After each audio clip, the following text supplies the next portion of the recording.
¿Qué tal, compañeros y compañeras? El día de hoy les saludo nuevamente con una nueva capacitación.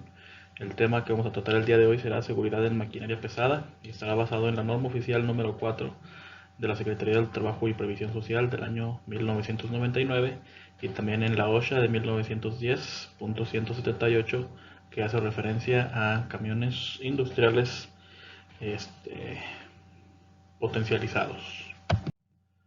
El objetivo de esta capacitación será establecer las condiciones de seguridad a cumplir en los centros de trabajo para evitar riesgos a los trabajadores y daños a las instalaciones por las actividades de manejo de materiales mediante el uso de maquinaria pesada. Recordemos, compañeros, que durante esta capacitación estaremos también considerando parte de la normativa número 6 de la Secretaría del Trabajo y Previsión Social y también de la 23 y de la número 30.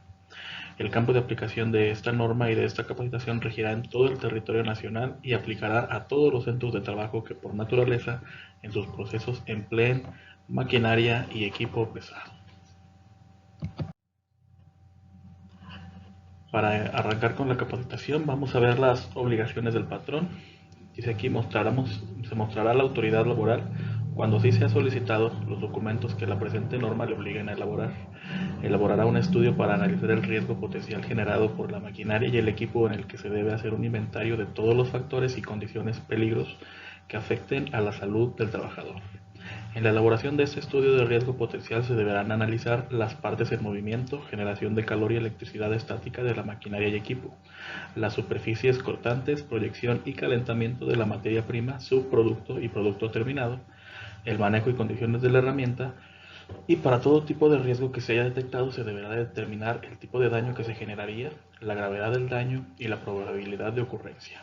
Para esta acotación era lo que comentábamos de la norma número 23, en donde encontraremos la herramienta para la magnitud del riesgo y su jerarquización. Continuando con las obligaciones del patrón, con base en el estudio de analizar por el riesgo potencial, el patrón deberá elaborar el programa específico de seguridad e higiene para la operación y mantenimiento de maquinaria y equipo, darlo a conocer a los trabajadores y asegurarse de su cumplimiento. Contará con el personal capacitado y un manual de primeros auxilios en el que se definirán los procedimientos para la atención de emergencias y se podrá tomar como referencia la guía no obligatoria de la norma oficial 5 de la Secretaría del Trabajo y Previsión Social del año 98. Se señalarán las áreas de tránsito y de operación de acuerdo a lo establecido en la norma 1 de la Secretaría del Trabajo y Previsión Social del 93 y en la 26 del año 98.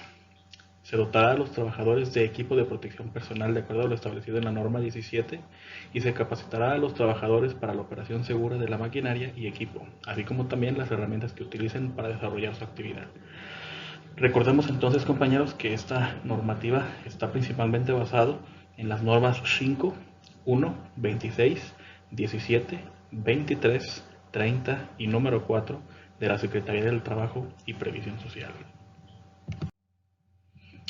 La contraparte de las obligaciones serán de las de los trabajadores, donde encontraremos la participación en capacitaciones que proporciona el patrón, cumplimiento con las medidas que señale el programa específico de higiene y salud para la operación y mantenimiento de la maquinaria y equipo. Se reportará al patrón cuando los sistemas de protección y dispositivos de seguridad de la maquinaria y equipo se encuentren deteriorados, fuera de funcionamiento o bloqueados. Se utilizará el equipo de protección personal de acuerdo a las instrucciones de uso y mantenimiento proporcionadas por el patrón y se utilizará el cabello corto o recogido sin portar cadenas, anillos, pulseras, mangas sueltas u otros objetos que pudieran ser factor de riesgo durante la operación. Se reportará al patrón cualquier anomalía de la maquinaria y equipo que pueda implicar un riesgo. Antes de pasar con los conceptos, les quiero recordar, compañeros, que principalmente la seguridad en equipos de maquinaria pesada está enfocada al uso consciente del equipo. Sin embargo, es de suma importancia recordar que estas normativas y sus limitantes están enfocadas, como todas las normas, a que el personal trabaje siempre de manera segura y a la defensiva. A continuación vamos a ver conceptos como el arranque, la carga y la descarga. El arranque será la operación que presenta mayor dificultad, pues se trata de pasar un material de su estado natural en el que lleva muchos años al de material suelto, de forma que esta nueva situación permita realizar el resto de las fases, arranque o voladura. La carga será la fase en la que comparativamente las dificultades son menores. Esta consiste en mover el material desde la situación en la que queda de la fase anterior hasta introducirlo, en la mayoría de los casos, dentro de la caja de un volquete o yucle para su transportación. Después encontraríamos la descarga. Esta se realiza por el propio volquete o yucle, en la mayoría de los casos elevando su caja en función de material transportado, que se haría en una escombrera si es estéril o en una tolva si se tratara de una materia prima a transformar. Continuando con los conceptos, veamos ahora el transporte. Esta será la operación que, a pesar de su aparente facilidad, representará el mayor porcentaje en el costeo final por tonelada movida. La razón es simple: se necesitan varias unidades de transporte para absorber toda la carga que es capaz de mover la maquinaria que efectúa la carga. Dicho de otro modo, a pesar del enorme tamaño que han alcanzado los volquetes, aún son y seguirán siendo pequeños en relación con los equipos de carga, porque nunca será rentable fabricar una cargadora que llene el volquete con un solo cucharón. En esta fase cobra una especial importancia las distancias a las que se va a transportar el material.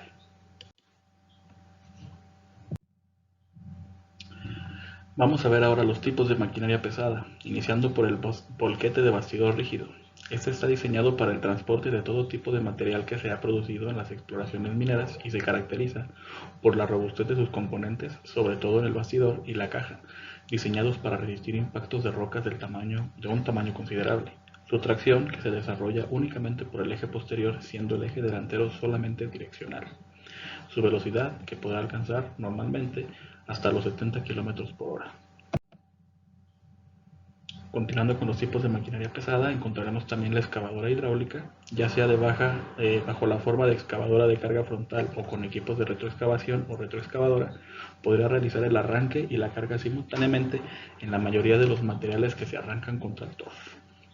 La mototraila, esta que vemos aquí en esta parte, es una maquinaria que realiza casi todo el movimiento de tierras porque es capaz de hacer el arranque, la carga y el transporte, así como la descarga, el extendido e incluso iniciar la compactación por su peso y las posiciones de inflado de sus neumáticos. Una motoniveladora es la máquina básica para realizar los trabajos de nivelación y refinamiento. Su característica fundamental es la precisión en el acabado, aunque su uso en las exportaciones mineras fundamentalmente está enfocado en el mantenimiento de pistas de acarreo y no necesita ser hecho con la precisión que se exige en un trabajo de construcción. Por su parte, una compactadora se utiliza para realizar la compactación de una nueva pista o de una explanada. Se suele utilizar compactadora de rodillo vibratorio que cubre las exigencias de compactación de la mayoría de los materiales. Veamos ahora las retrocargadoras, también conocidas como retropalas o mixtas. Es una máquina muy versátil que dispone de un cucharón frontal con el que puede hacer el trabajo de carga en pequeños volúmenes y con material blando, y una retro posterior que permite excavar zanjas con una profundidad de hasta 6 o 7 metros, lo que le permite abrir drenajes, cuencas, etc. Y ahora encontramos la pala cargadora compacta, una máquina de muy pequeño tamaño, capaces de moverse dentro de recintos estrechos que sustituyen al hombre en la carga con pala manual. Continuando con los equipos, conoceremos ahora la pala cargadora.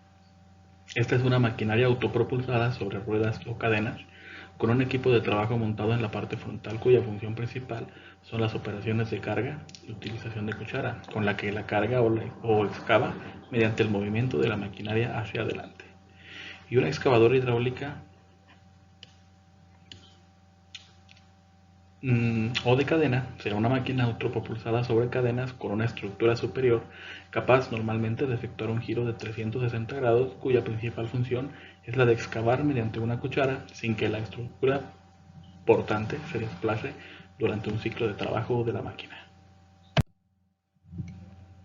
Finalmente encontramos las manipuladoras telescópicas o telehandler. Esta es una máquina capaz de situar una carga de hasta 5 o 6 toneladas a una altura de hasta más de 12 metros.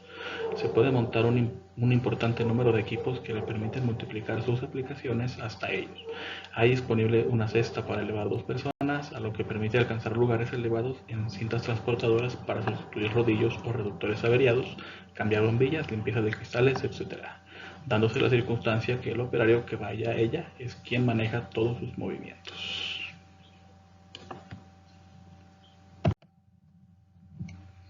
Vamos a pasar a continuación a la revisión previa, donde será de suma importancia tanto para quien maneja la máquina como para quienes se mueven cerca de ella, porque establece un punto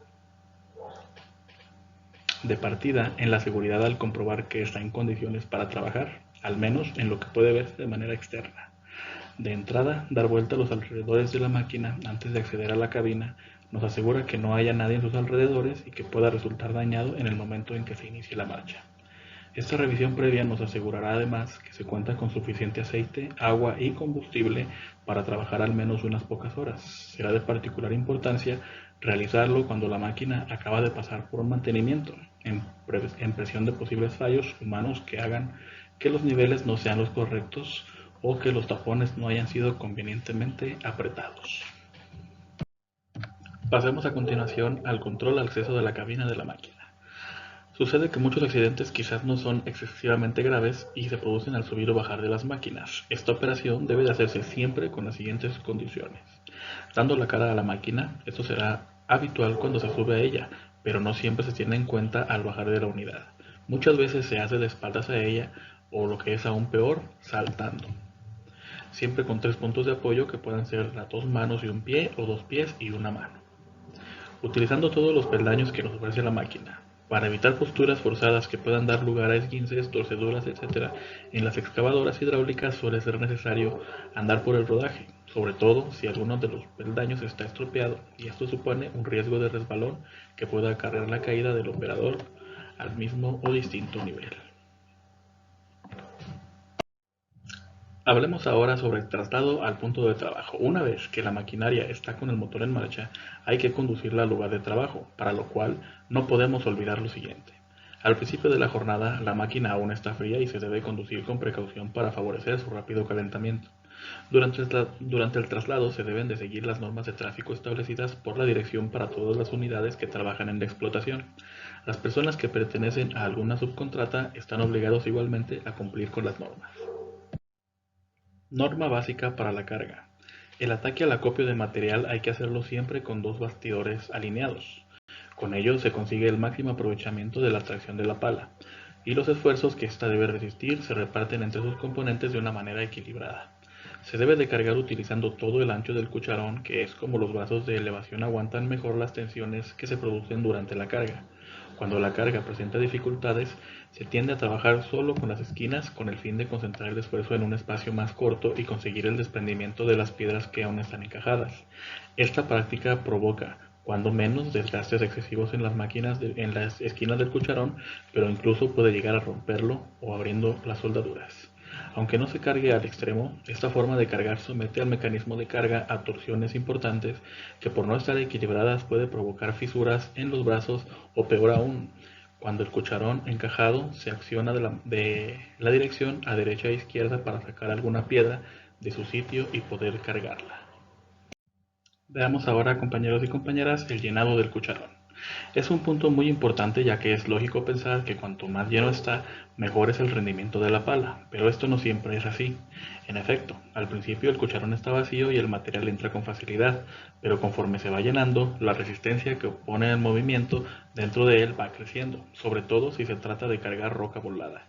Esto se traduce en un mayor consumo de combustible y el riesgo de patinaje de los neumáticos, además de aumentar el tiempo de carga. Cuando el cucharón se llena en exceso, el material que excede de su capacidad se derrama en la maniobra de acercamiento al volquete. Esta es la causa de la presencia de piedras o rocas en sus proximidades, que supondrán un riesgo de corte o al menos de un pinchazo en los neumáticos si la pala pasa por encima de ellas. Una buena medida es, antes de abandonar el punto de carga, sacudir suavemente el cucharón para que el exceso de material caiga en el lugar adecuado, en vez de producir riesgos e incomodidades para el resto de la operación. Referente a la carga y transporte, cuando la distancia a recorrer para descargar el material sea corta, se puede utilizar la pala para este trabajo, para lo que hay que aplicar las siguientes normas. Cuando se hace carga y transporte, se deberá llenar lo más posible el cucharón, siempre teniendo en cuenta que el exceso de carga provocaría derrames durante el desplazamiento de la pala, puesto que en el ciclo se va a alargar algunos minutos en el transporte y el retorno, la influencia de algunos segundos más en el llenado del cucharón resultará insignificante. El cucharón, durante el transporte, deberá de ir lo más bajo posible para favorecer tanto la visibilidad como la estabilidad de la pala. Esta altura está condicionada por el ángulo de recogida al nivel del suelo. Se debe de circular lo más rápido que permitan las condiciones de la pista y las normas establecidas a este respecto por las autoridades competentes. Las rampas deberán subirse en la dirección máxima pendiente y será peligroso siempre girar en medida de la ladera para cambiar de dirección porque hay riesgo de vuelco. Para realizar este trabajo será necesario que en la sección de neumáticos se haya contemplado esta aplicación como veremos más adelante. La alimentación de tolvas. Este es un trabajo que puede considerarse como parte de carga y transporte, porque es el punto de descarga del material. Para la pala no representa ninguna dificultad si la zona de descarga es amplia. En ocasiones, la tolva se encuentra al final de una rampa, lo que consigo lleva su anchura y esta suele ser escasa. A la hora de la descarga deberán seguirse las siguientes precauciones.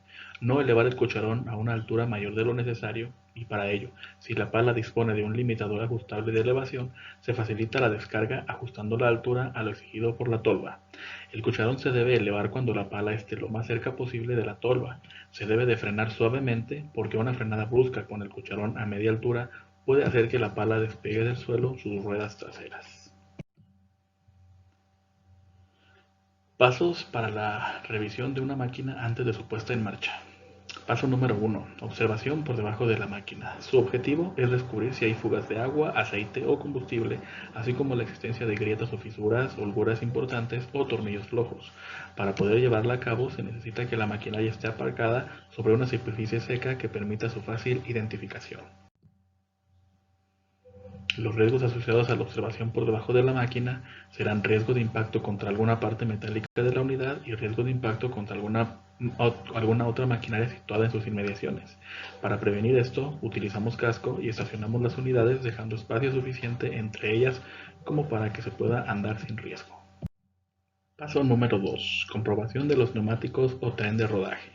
En el caso de cargar con pala cargadora, el neumático es, sin lugar a dudas, el componente que más influye en la seguridad. A él se le encomienda tanto el agarre para que la pala llene su cucharón, como soportar el peso de toda la máquina. Cuando se habla de comprobar los neumáticos, no solo se refiere a verificar la presión del inflado, sino también, y más importante, comprobar si faltan tacos en la banda de rodadura y sobre todo si en sus flancos aparecen grietas profundas o cortes que puedan afectar los hilos de su carcasa. Esta es la circunstancia que supone un mayor riesgo de reventón, que es en uno de los accidentes que puede traer consecuencias de mayor gravedad, con frecuencia mortales, y si hay alguna persona situada en las proximidades de la rueda, será alto riesgo de muerte. A la hora de hacer esta comprobación será necesario revisar también los tornillos que unen a la rueda con el eje, observando si falta alguno o están flojos. Por lo que respecta a la presión de inflado, hay que indicar la comprobación correcta y es cuando el neumático está en frío, que es como la dan los fabricantes. Con el neumático caliente la presión es superior a la indicada, pero no se debe de quitar el aire en estas condiciones porque no se sabe a ciencia cierta cuál es la presión que realmente quedará. La temperatura del aire en el interior del neumático se pierde muy lentamente. Por eso se recomienda que esta presión se compruebe después de un fin de semana en el que la pala haya estado parada, sobre todo si se trabaja a más de un relevo o se superan las 12 horas diarias de trabajo, contando con las paradas y descansos para comer, repostar, etc. Los riesgos asociados con la comprobación de los neumáticos son riesgo de reventón y riesgo de corte. Para prevenirlos hay que comprobar la presión desde la parte trasera del neumático y siempre utilizar guantes. Recordemos que no se debe de trabajar ni de rebajar la presión de un neumático cuando el aire esté caliente. No hay que confundir un reventón que se produce durante el trabajo a causa de un corte profundo en alguno de sus flancos con la explosión, que es mucho más violenta. Esta puede despedir el neumático, el aro y sus componentes hasta 500 metros o 1500 pies o más de la máquina. La fuerza de explosión y el material que es despedido puede causar lesiones, accidentes fatales y daños a la propiedad. Los riesgos asociados a la comprobación, como decíamos, el riesgo de explosión, y lo prevenimos utilizando el neumático adecuado para las condiciones de trabajo, inflando el neumático con nitrógeno en lugar de aire y utilizando los frenos de manera adecuada. Paso 3. Comprobación del equipo de trabajo. En esta revisión inicial de la máquina se deben de comprobar que el cucharón, sus herramientas de penetración, Las barras que accionan su movimiento y sus rótulas están en condiciones de realizar su trabajo. En concreto, se debe de vigilar la sujeción de dientes, cuchillas, cantoneras, etc., observando si hay tornillos flojos o abocardados que puedan presentar riesgo de caída de las piezas durante el trabajo normal de la máquina. Ver si existen piezas de varillaje del cucharón dobladas o con grietas que puedan suponer un riesgo de rotura y comprobar que los elementos de giro entre las diferentes piezas del mecanismo de carga giren libremente, tienen grasa en su interior y no presentan pérdidas de estanqueidad de importancia. Los riesgos asociados con esta actividad son cortes en las manos o en los dedos y lo prevenimos utilizando el equipo de protección personal adecuado, como lo puede ser casco y guantes. Paso número 4. Comprobación de niveles. Los diferentes componentes de la máquina necesitan una cierta cantidad de diferentes fluidos para que funcionen en forma correcta. Nos referimos al agua, combustible y aceite. Estos componentes son motor, transmisión y sistemas hidráulicos, dirección, frenos y equipo de trabajo. Comprobación del nivel del aceite del motor, nivel del refrigerante, nivel de combustible y nivel del aceite de transmisión, dirección, frenos y sistema hidráulico del equipo de trabajo. La comprobación de los niveles y sus riesgos asociados son resbalón si la superficie de apoyo está sucia, impacto en las partes metálicas de la máquina y caída si la comprobación se hace en alguna plataforma situada por encima del nivel del suelo. Lo prevenimos manteniendo limpias las superficies antideslizantes, comprobando los niveles desde el suelo y, si es posible, utilizar el equipo de protección adecuado. Paso número 5. Rellenado de los depósitos. Si como resultado de la revisión de niveles se detecta que alguno de ellos es inferior al especificado, hay que añadir el fluido correspondiente, rellenado hasta el nivel indicado por el fabricante sin sobrepasarlo. Si se llena en exceso, el sobrante será expulsado al exterior cuando se alcance la temperatura de trabajo. Esto, además de la suciedad que produce y que puede alcanzar los niveles de las escaleras, asideros, etc. En el caso de la proximidad al motor, podemos suponer un riesgo de incendio, sobre todo si no hay alguna protección ignífuga o alguna separación entre el alojamiento del motor y el lugar en el que se produce el derrame. Por otro lado, el añadir aceite o agua debe de hacerse en frío y a motor parado. Si se hace con la máquina caliente, la presión que hay en los depósitos puede hacer que el líquido salga al exterior de forma violenta y produzca quemaduras que pueden ser graves a quien realiza la operación. Los riesgos asociados con esta actividad son resbalón si la superficie de apoyo está sucia, impacto en las partes metálicas de la máquina, caída si el relleno se hace en alguna plataforma situada por encima del nivel del suelo, incendios en caso de derrames de materiales y quemaduras si se abre el depósito en caliente. Y lo prevenimos manteniendo limpias las superficies antideslizantes, rellenando los depósitos desde el suelo si es posible, abriendo tapones lentamente para eliminar la presión residual de forma paulatina y utilizando el equipo de protección adecuado. Paso número 6. Revisión de los sistemas que inciden en la seguridad. Se trata de comprobar qué componentes tales como luces, espejos, asideros, peldaños, etc. están en buen estado y que cumplen con los fines de seguridad para los que fueron diseñados. Las luces deben de funcionar correctamente, tanto las de trabajo como las de circulación. Hay que comprobar que los espejos no están rotos ni rajados y, en caso contrario, tanto unos como otros deben ser reparados o sustituidos. Los peldaños y escaleras son elementos de seguridad que deben de estar en perfecto estado para que los operadores puedan acceder a la cabina sin riesgo de caída. Con frecuencia, algunos de ellos o han desaparecido o se han deteriorado de tal manera que no cumplen con su cometido. Los riesgos asociados con el exceso al puesto de operador son resbalón si la superficie de apoyo está sucia, impacto con las partes metálicas de la máquina y caída desde puntos intermedios. Y lo prevenimos manteniendo en buen estado y limpios los peldaños, asideros y zonas de mantenimiento, no subiendo ni bajando de una máquina en marcha, utilizando siempre 3 puntos de apoyo, no llevando anillos, relojes, cadenas, etc. que puedan engancharse, y llevar ropa ajustada al cuerpo, teniendo las manos libres de objetos tales como cajas, cantimploras, etc. y utilizando los equipos de protección adecuados. No abusemos de la recogida del cucharón. Cuando el cucharón ha clavado su cuchilla o sus dientes para proceder a su llenado, el operador acciona el mando de recogida de una manera alternativa entre las posiciones de volcar y recoger, colmarlo en todo lo posible. La tecnología ha avanzado de tal forma que las palas cargadoras modernas disponen de sistemas hidráulicos que dan fuerza de arranque y tal es capaz de levantar su parte trasera. Esta práctica la suelen aplicar algunos operadores junto con la anterior de carga con la esquina del cucharón. Cuando se comete este error, todo el peso de la pala lo soporta solamente el eje delantero y sus neumáticos flexionanse excesivamente.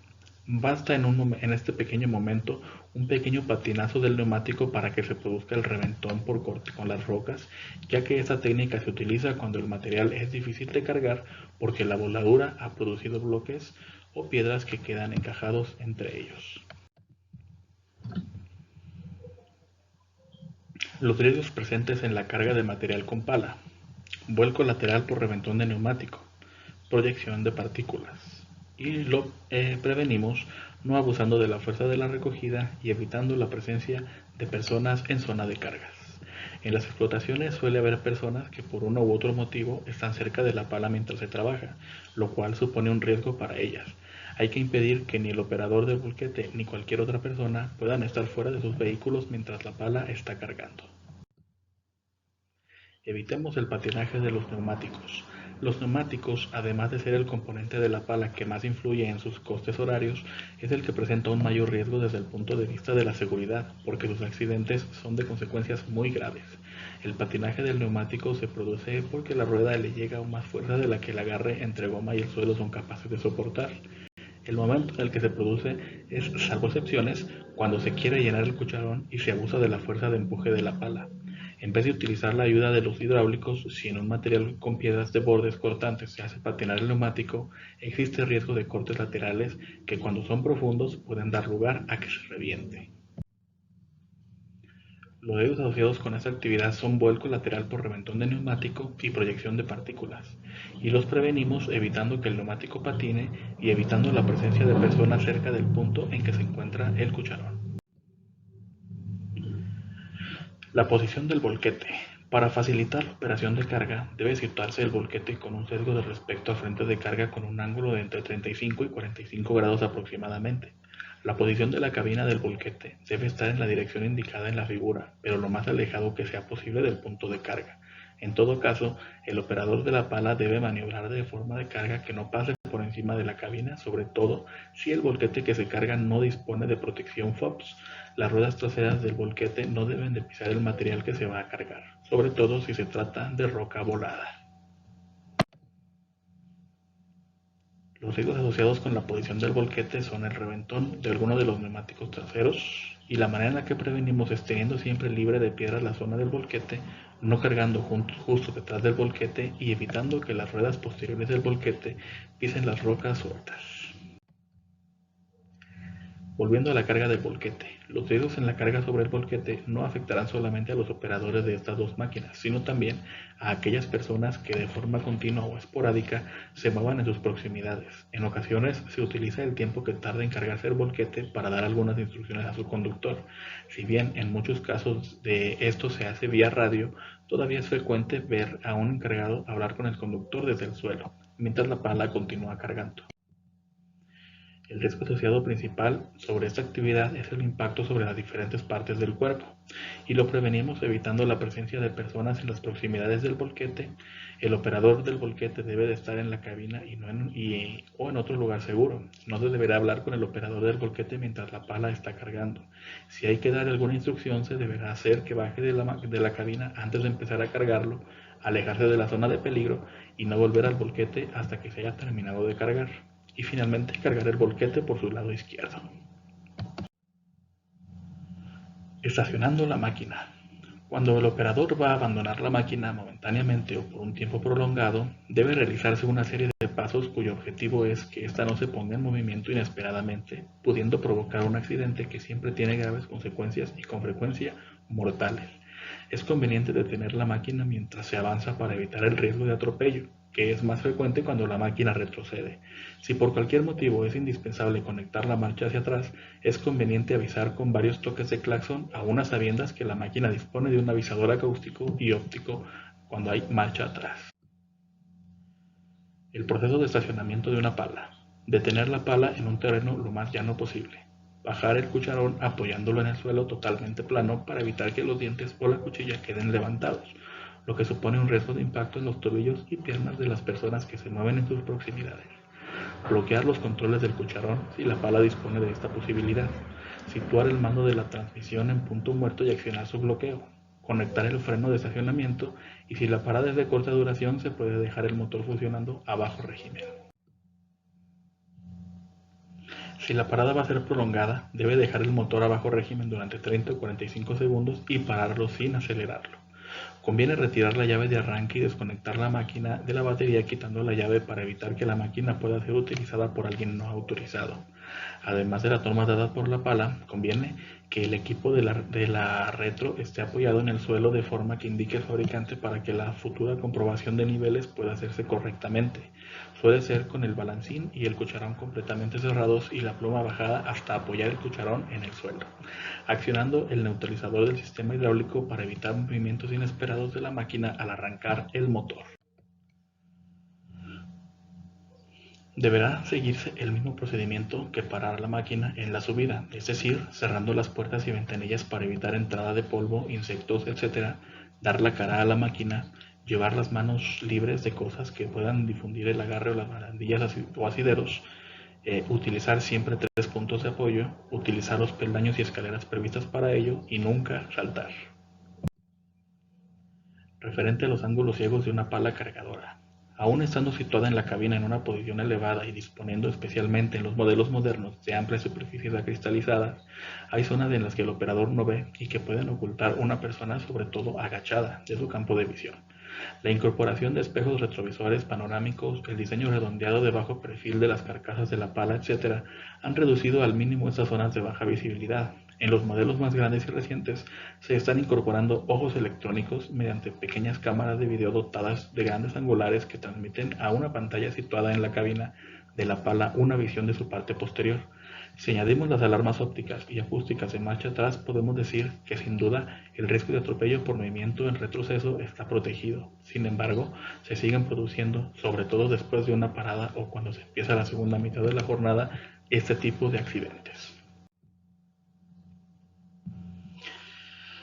Las medidas preventivas en previsión de este riesgo son tan simples como eficaces, como por ejemplo, antes de subir a la máquina, dé una vuelta a su alrededor cada vez que el operador abandone la máquina por el motivo que sea. Si hay alguien en una zona de peligro, lo veremos antes de empezar a mover la máquina.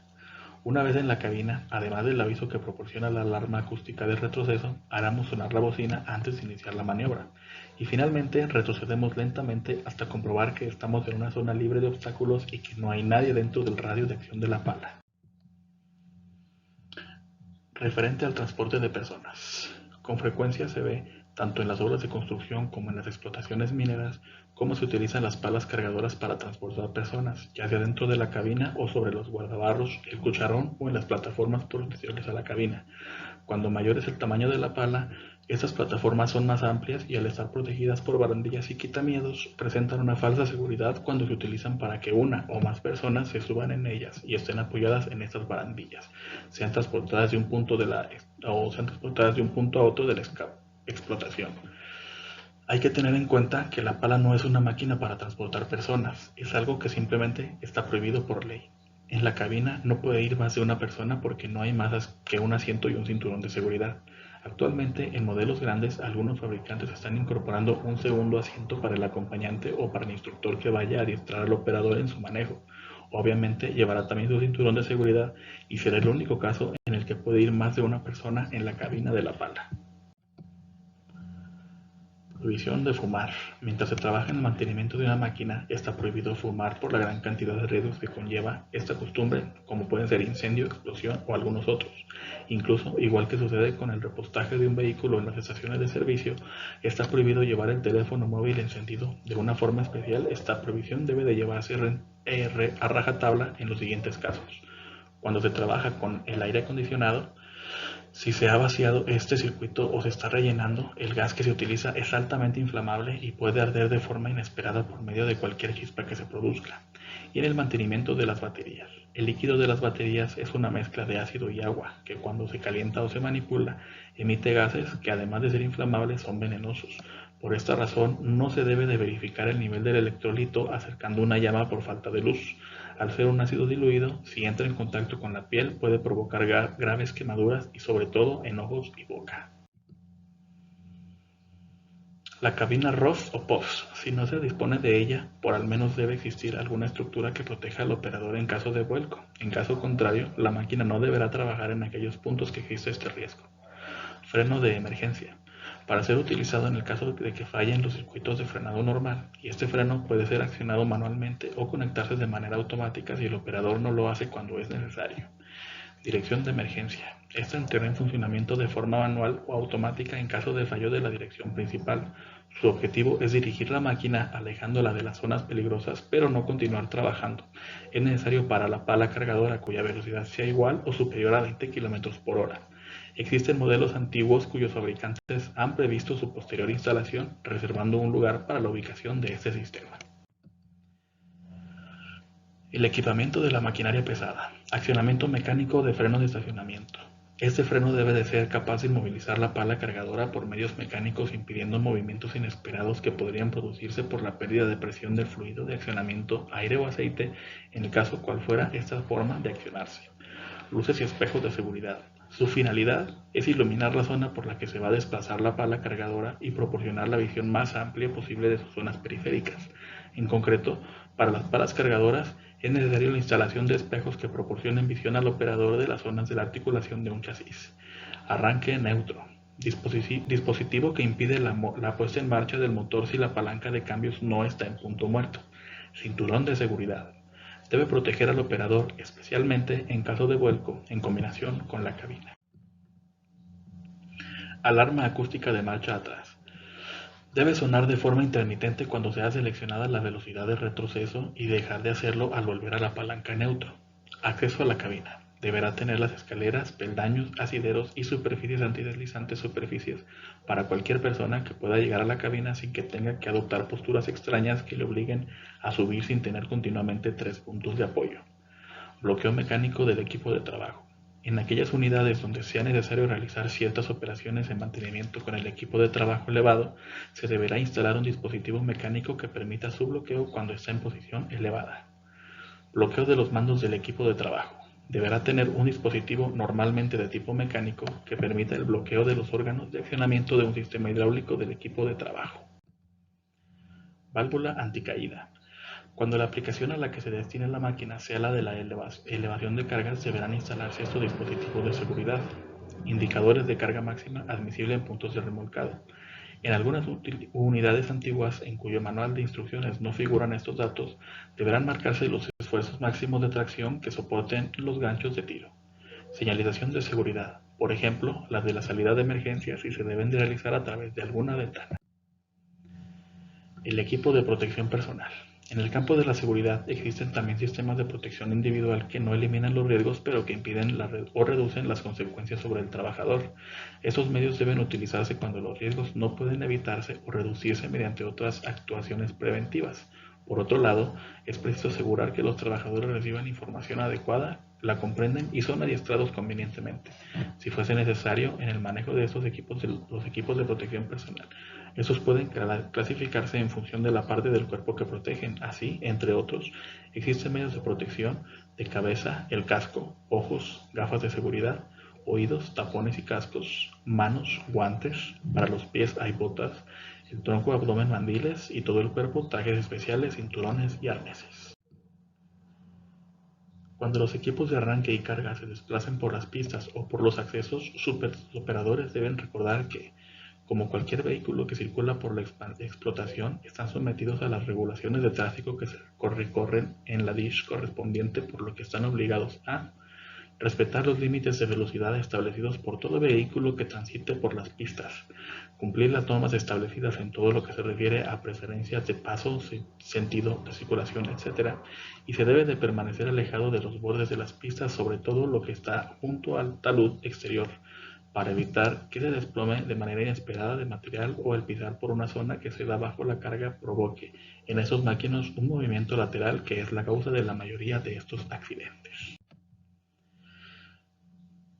Normas de seguridad en la circulación. Si usted circula con una pala de ruedas, se debe conducir de acuerdo con las instrucciones del fabricante y en todo caso será necesario no bajar una pendiente en punto muerto, no confiar en la retención del motor, circular con el cucharón lo más bajo posible y utilizar el sistema de frenado correcto sin usar, sobre todo en las bajadas, el frenado que neutraliza la transmisión.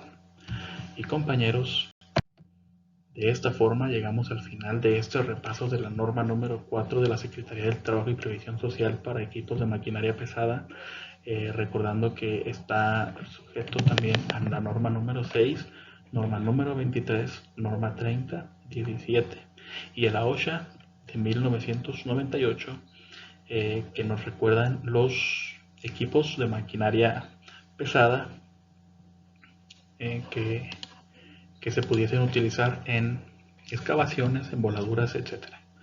Este pequeño y breve repaso, compañeros, que acabamos de realizar sobre la norma, nos recuerda las pautas que se tienen que llevar a cabo para un correcto uso de los equipos, de protección personal y también de la capacitación que debe de tener el personal que utiliza este tipo de maquinaria.